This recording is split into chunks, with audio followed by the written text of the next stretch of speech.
Hi everyone, I'm going to be teaching you how to make some cottage cheese or soft ricotta sort of chevre crumbly cheese this morning.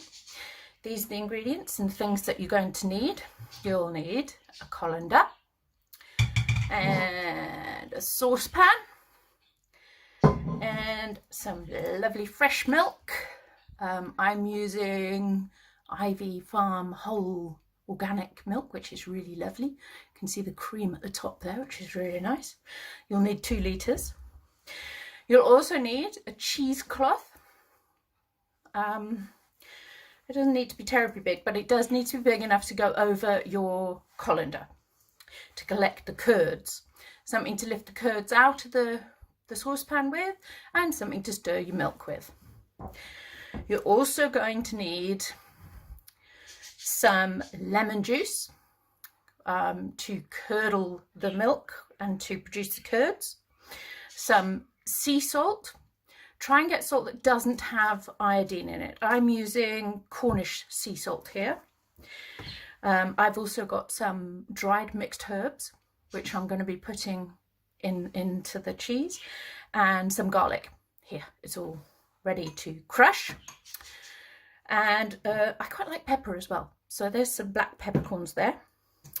You will also need a thermometer that you can measure the temperature of your milk, because it's quite important to get the temperature right for when you add the lemon juice.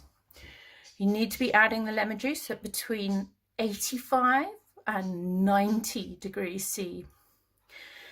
So I'm going to get started by putting the milk into the saucepan and putting it on the oven, and then I'm going to come back to you when it's all at the right temperature and ready to curdle.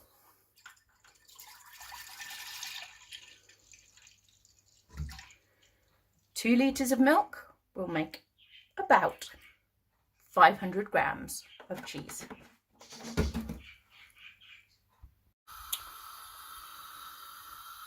When you're warming your milk up, just remember that you need to stir so that it does not stick on the bottom. And what I didn't say, and what is really, really important, is that everything you use for cheese making must be scrupulously clean. So make sure that everything is clean and sterilised. If you're just making for yourself, sterilising maybe isn't so important, but if you're going to keep the cheese for any length of time, it really is important, and you should boil all your muslin and everything that you're going to be using. So I'm just going to carry on stirring this and waiting for it to get to the right temperature. Right, my milk is now at temperature. I'm a little bit worried about steaming up the lens to the camera.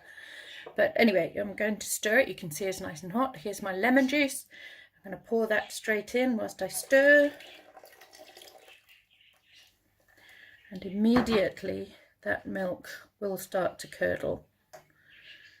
And you'll see that that's changing shape, and it's starting to separate into curds and whey. There you go. The magic is happening. Now what I'm going to do now is I'm actually just going to leave that now for half an hour, and then we'll come back to it and we'll strain it through some muslin and add some herbs and salt and things. Okay.